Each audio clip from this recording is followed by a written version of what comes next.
जय श्रीराम. जगण्याचा एकच नियम आहे की कोणाकडूनही कोणतीही अपेक्षा न करणे. निरपेक्ष जीवन जगण्यामध्ये फार मजा आहे. आयुष्य हे स्वतःच्या हिमतीवर, स्वतःच्या कष्टांवर विश्वास ठेवून जगलं की आयुष्य खूप सुंदर होतं. आत्मविश्वास वाढतो. शुभप्रभात मैत्रिणींनो. आज पुन्हा माझ्या दिवसाची सुरुवात झाली आहे सकाळच्या आवरासावरीने. ही माझी शिलाईची खोली. शिलाईच्या खोलीमध्ये साफसफाई करत नाही तोपर्यंत माझ्या मनाला चैन पडत नाही. पसारा आवरला आणि सगळं सामान जिथल्या तिथे व्यवस्थित ठेवून छानपैकी खोली झाडून घेतली आहे. आता सुरुवात करूया आपल्या व्हिडिओला. मैत्रिणींनो, असं बऱ्याच वेळेला होतं ना की आपण एखादा सूट ऑनलाईन ऑर्डर करतो, त्याचं फिटिंग आपल्याला खूप छान बसतं. आपण त्याच मापाचा दुसरा एक ड्रेस शिवतो, पण तो काही तितकासा खास बसत नाही. मलाही हा अनुभव बराच वेळा आलेला आहे. मी स्वतः शिलाई काम करते, त्यामुळे मी एक यामध्ये आयडिया शोधून काढली आहे. मला विश्वास वाटतो की ही आयडिया तुम्हाला नक्कीच आवडेल. व्हिडिओ शेवटपर्यंत नक्की पहा. ही मी ऑनलाईन मागवलेली एक कुर्ती होती. भरपूर वापरली. त्याचं फिटिंग मला खूप छान बसायचं. म्हणजे गळा, शोल्डर, हिप्समधलं फिटिंग खूप व्यवस्थित बसायचं.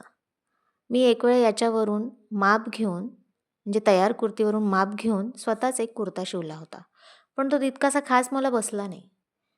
मग मी एक विचार केला. मी ही कुर्ती पूर्ण उसवली म्हणजे बाही वेगळी केली. फक्त गळ्याची तेवढी शिलाई मी उसवली नाही. साईडचे कटही उसवले नाही. फक्त साईड फिटिंग खोलली आणि बाही मोकळी केली आणि छान कडक इस्त्री फिरवून घेतली त्या कपड्यावर. आणि तयार झालं पेपर कटिंग. कपड्याचं पेपर कटिंग. ह्याच कटिंगवरती दुसरा कापड कापला, नवीन कापड, आणि त्या मापावरती मी एक कुर्ती शिवून पाहिली. तुम्हाला सांगते मैत्रिणींनो, ती कुर्ती इतकी छान फिटिंगला बसली आणि मला मी केलेल्या जुगाडचा खूप आनंद झाला. याच्यामध्ये मी त्याची बाही वेगळी करून घेतलेली आहे. बाहीमध्ये पण मी प्रेस करून घेतलेलं आहे छान, आणि पूर्णपणे या मापावरती मी एक नवीन कापड कापून मग त्याचं स्टिचिंग केलं आणि तो कुर्ता मला खूप सुंदर बसला. आता कुर्ती शिवून बघितली म्हटल्यावर पॅन्टही शिवून पाहावी, म्हणून मी माझी चांगली फिटिंगला बसणारी एक पॅन्ट, जी मी भरपूर वापरून झालेली आहे, ती मी परत पूर्णपणे उसवून पाहिली. त्याला पूर्ण उसवून व्यवस्थित इस्त्री करून घेतली.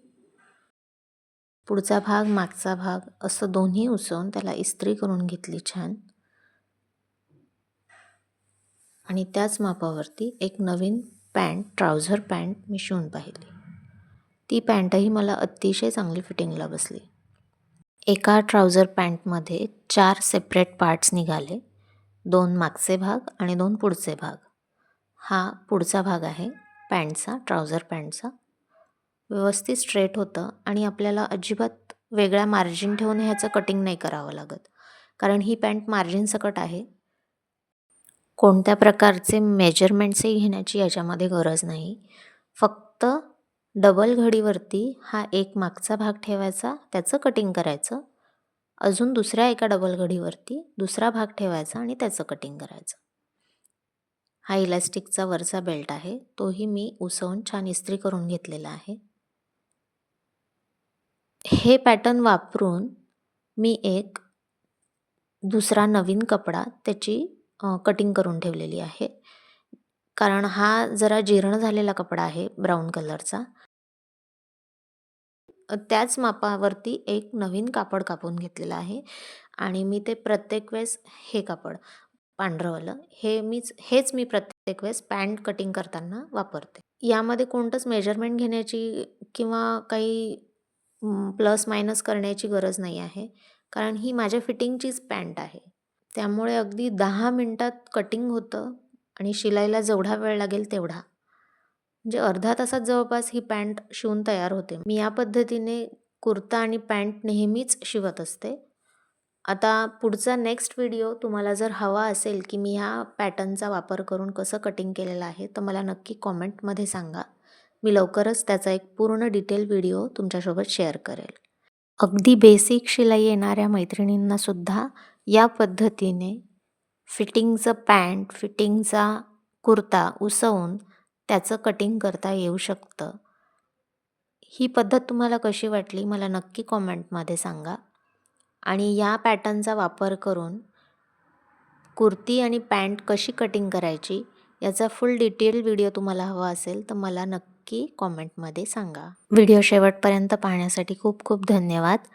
माझ्या रिजू क्रिएटिव्ह वर्ल्ड ह्या चॅनलला सबस्क्राईब करा, व्हिडिओ लाईक करा आणि शेअर करा.